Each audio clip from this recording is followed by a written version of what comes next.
Shut up! Don't get in my way by pretending to be sick.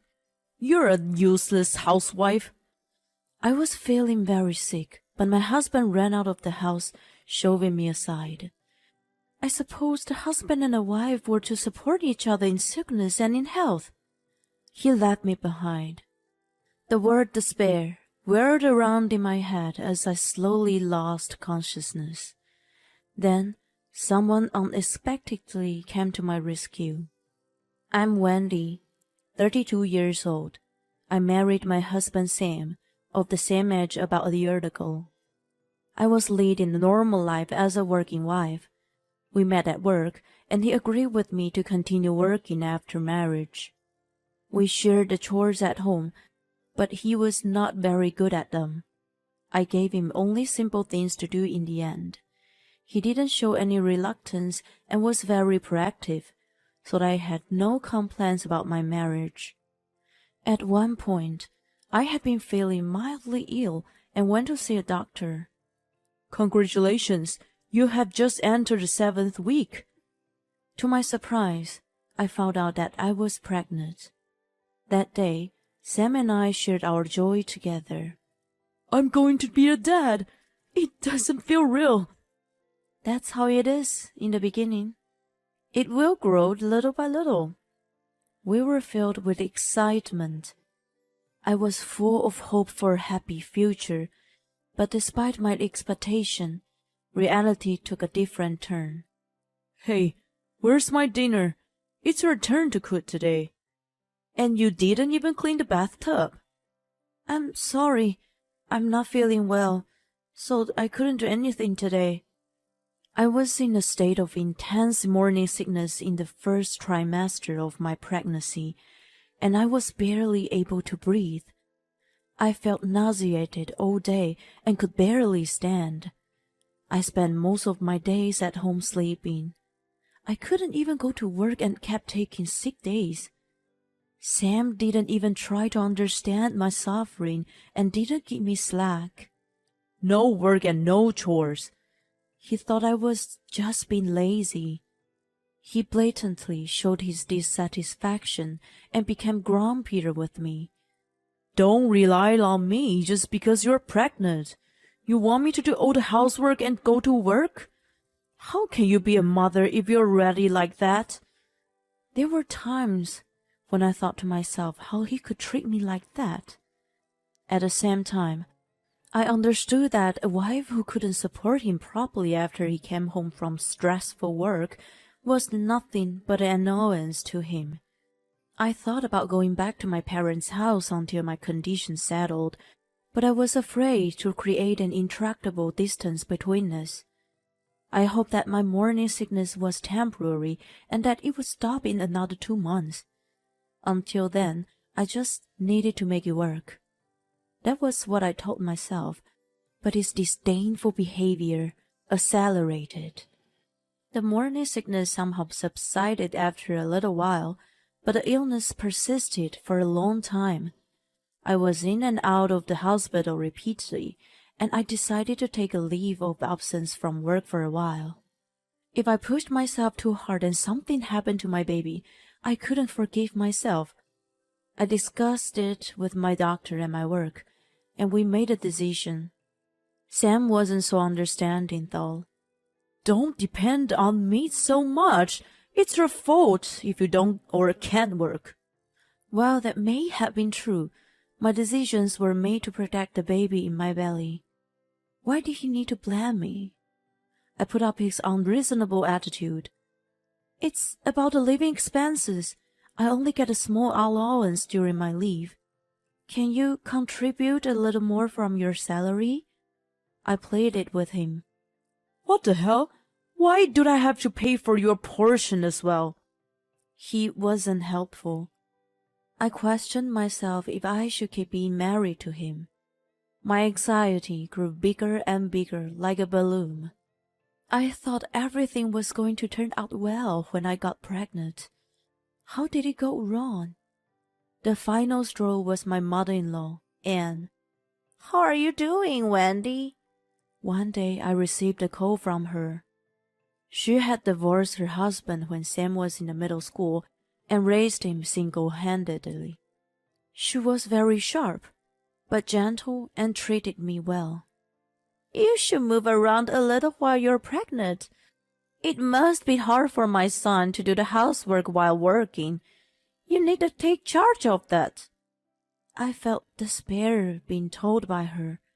She was not a bad person for sure. She had given birth herself, and I could understand her point of view. At that time, I felt like she was telling me not to slack and do all the housework. Especially if you're taking time off work. Yes, you're right.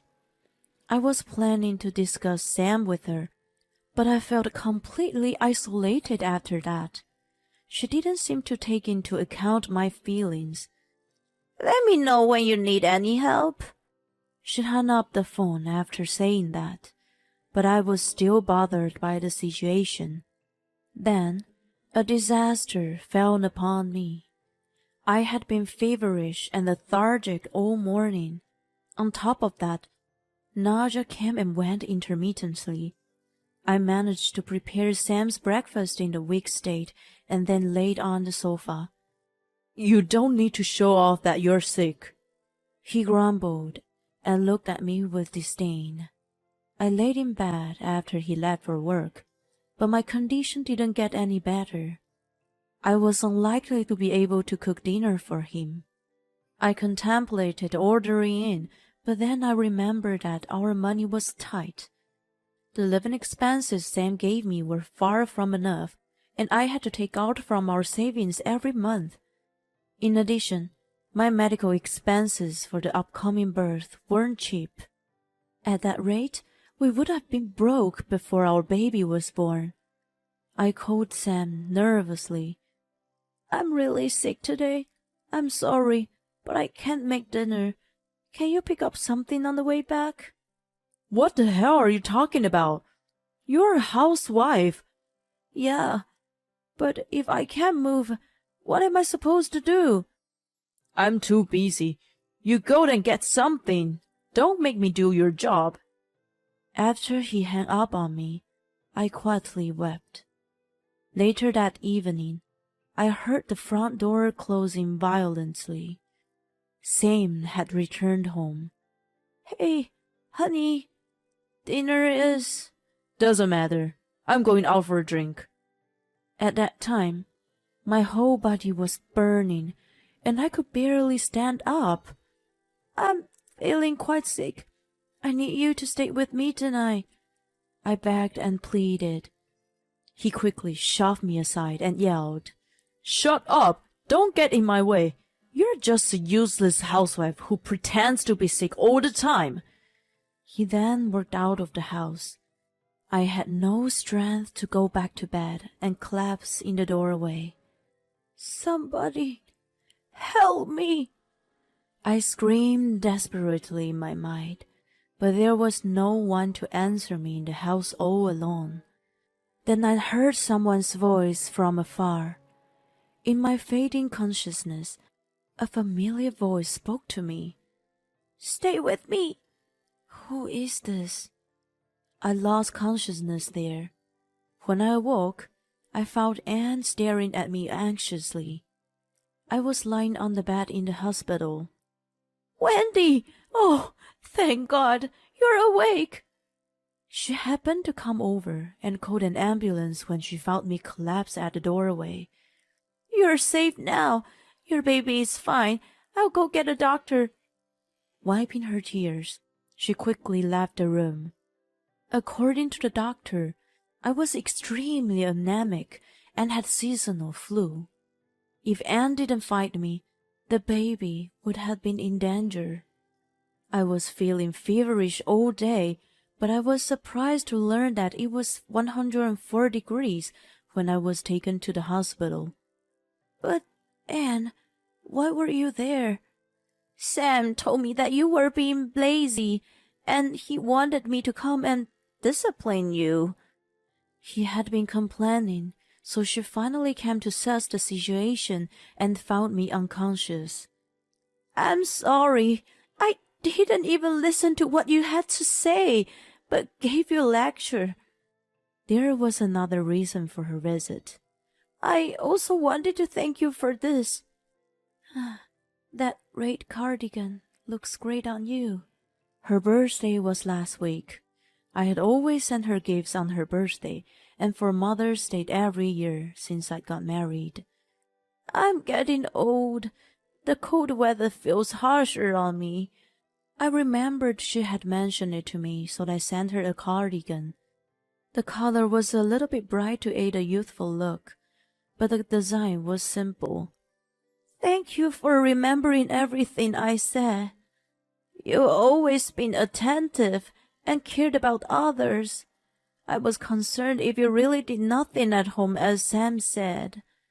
And then this happened. I'm so sorry. Her tears flowed as she held my hand tightly. No, it's okay. I was going to talk to you about him, but it just got a little awkward. I cried in front of her, too. Knowing that she was on my side made me feel lighter. After we cried together for a while, she said to me with fury, He is my son, but what he did is unforgivable. How dare he treat the mother of his child in his terrible way? Her mouth trembled with anger, and she squeezed her handkerchief tightly. So, what are you going to do about him? I told her about my plan, and she nodded her head in agreement. I'm on your side. I'll always have your back. I made up my mind to act upon it after being assured by her. After a week in the hospital, Anne accompanied me back home. I didn't hear from Sam once during my stay there.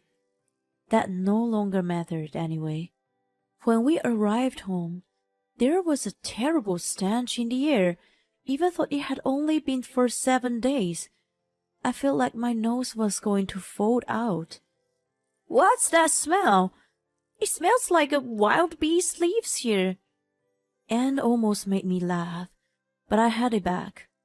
The smell was out of this world. Sam was lying on the sofa in the living room, drooling and snoring. Wake up, you idiot! He was instantly awakened from his dream by Anne's scream. He jumped off of the sofa with a pitiful yes. Oh, what, Mom? Wendy! You've been away from home for days. What have you been doing? He immediately complained to me, but Anne put him in place. Wendy was in the hospital. What's with this mess? A zoo is better than this. She was right. In just 1 week, the house had turned into a garbage dump. There was a collection of empty beer cans and food scraps in the sink. Damp hand towels and underwear were strewn about, and the floor was sticky as if some liquid had been spilled all over it. It's worse than a zoo. I wonder how you were living here, I muttered to myself, and he glared at me. Don't talk so high and mighty. You're the one who... I doubt that even a baby would make such a mess. I had no idea you were incapable of taking care of yourself.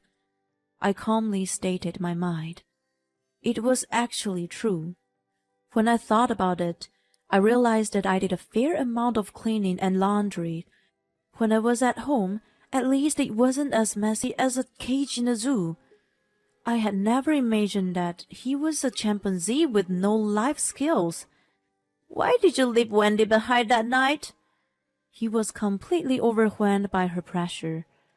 Men, no matter how old they were, always seemed vulnerable to their mothers. She just sulked like a little kid and told me not to go out for drinking. You're saying that she faked her illness, even though she was so pale with the high fever? Do you have a brain? She was a relative calm person, and that was the only time I heard her scold him harshly. He remained silent, glaring at me. How dare you rat me out? I could almost hear his mind. Then he uttered in a low, growling voice, "Don't get carried away. I've provided for you all this time." If it had been me in the past, I would have shrunk at his anger. I was not such a timid woman anymore, you know. "Well, okay then. You don't have to support me anymore. I'm ready for that now." What do you mean?" "I mean, I don't need you anymore. Who in the world would want to be married to a big baby who can't do anything on his own?" I was fed up with him. If it was just his outburst at me, I might have endured. Wait, no, I wouldn't have. I thought we could have worked it out through talks and therapies. He went out drinking while I was seriously ill. He trashed the house, unable to live as a normal adult while I was in the hospital. He scored less than 0 as a husband or a father. By the way, you said it was a drink with your friends, but I wondered what you were really doing. I gave him a death stare as I muttered. He flinched to my amusement. "That's none of your business." "Yes, it is her business. She has the right to know since she is your wife. Now, tell us the truth." Sam was trembling at Anne's harshness. "Well," he fumbled for words. "If you don't want to tell us, it's all right. You're already busted. I'll show you proof that you can neither run nor hide from." "You can't possibly—" At that moment, his face turned pale. "Yes, you'd better come clean right away. You're not very good at this, are you?" He held his head down and gave in to our insistent pursuit. "I'm sorry." He raised the white flag. To recap, he had been having an affair with a co-worker since I became pregnant. It was a very common story. "What's her name? Which department does she work in? How often were you seeing her?" We interrogated him with a smirk on our faces. I stopped the recording on my phone. "Well done. We have a confession tape. Thank you so much for coming out clean." When I cheerfully thanked him, his expression turned back to a grimace. "You tricked me!" he exclaimed. "Yeah, so what? I can't believe you were cheating on me. You just saved me the trouble of hiring an investigator. Thanks." "You fooled me!" He was frustrated and blamed me for the affair. I couldn't understand his logic at all. "You were trying to grab my attention, so you played being sick. We are the same." Not at all. When I saw him stubbornly refusing to admit his own fault, I began to feel more miserable. Anne sighed deeply and mumbled, "You're selfish, arrogant, and a liar, just like your father." "No, not my dad." He was shocked by the unexpected remark. It was understandable. His parents divorced when he was in middle school, and he hated his father. According to what I had been taught, his father had a mean streak and often got drunk and became violent. He never thought to be told that he was just like the man he despised. "I don't drink and act out." That wasn't the point she was trying to make. "I can tell you how many times your father let me sick when I was pregnant and went out drinking. I guess sons became like their fathers after all. If I knew I should have divorced him before you could even remember," she said in disgust and a little sadness. He remained still, unable to move from the shock. "I would rather not have a father who is a bad influence on the child. Don't you agree, Wendy?" "Right. We don't need him. Or rather, he should be eliminated." After hearing the most convincing reason for the divorce, he was at a loss for words. "Why don't you reconsider? We're going to have a baby. Let's calm down, okay?" He still had the strength to beg and came close to me in a coaxing voice, like a small child begging his mother. "What are you talking about? We're long past that stage. What am I supposed to do then? He covered his face with his hands in distraught. I could see his eyes peeking through between his fingers and checking my reaction. He still seemed to anticipate a better outcome. Then Anne delivered the final blow on him. Enough! If you persist any longer, I will disown you. What do you say now, huh? What the hell, Mom? Why won't you stand by me? He finally seemed to give up at a point. Some said a woman's enemy was a woman, but in the end, a woman's friend was also a woman.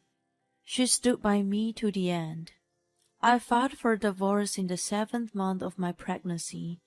I had never imagined that having a child was going to destroy our marriage. Maybe the child had given me a blessing in disguise. After that, I returned to my parents' house and gave birth to a healthy baby boy. I hadn't informed my parents about my trouble, so when I returned with a big belly, they were taken aback. My father introduced me to a lawyer who helped me negotiate the divorce. I was able to get alimony that took into account the amount of emotional and financial pain and suffering. I also met the adulteress and gave her a monthful till I was satisfied. After the divorce was finalized, Sam visited me several times, asking to meet his son. I still haven't received my child support payment. When I got sarcastic with him, he responded with an incoherent argument. You don't need that. We are a family, and the best thing for us is to be together. He made no sense at all. You scored below 0 as a husband. At least fulfill your duty as a father to your child. If you don't, you are good for nothing like your father. He laughed in desperation, as if he had been hit over the head with a sledgehammer. He must have a loathsome image of his father in his memory. Rumor had it that he had resigned from his job. He complained to his colleagues about our divorce that it wasn't his fault, and it backfired. He seriously believed that he did nothing wrong. He told them exactly what he said and did to me, which disgusted everyone. At the same time, rumors of his affair with a colleague spread. No one felt sorry for him. He was seen as a scumbag in the company. He became isolated, and it was too uncomfortable for him to keep working there. He was a typical delusional man. I was afraid that he might have kept the illusion of us getting back together. Of course, I had no intention of doing so. Wendy, I heard you are going back to work soon. Are you feeling better? Yes, I'm much better now. I have to work for him.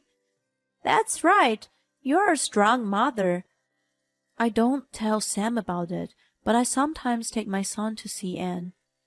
I'm not your family now that you're divorced. Don't worry about visiting me. She used to feel bad for me.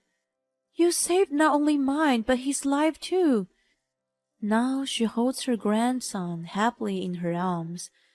As you are an experienced single mother, please give me guidance.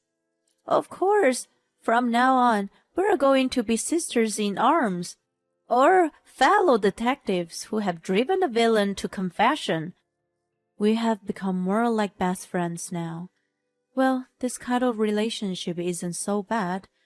Sometimes I feel uneasy, though. You're just like your father. Her words stay with me. I wonder if one day my son will become just like Sam.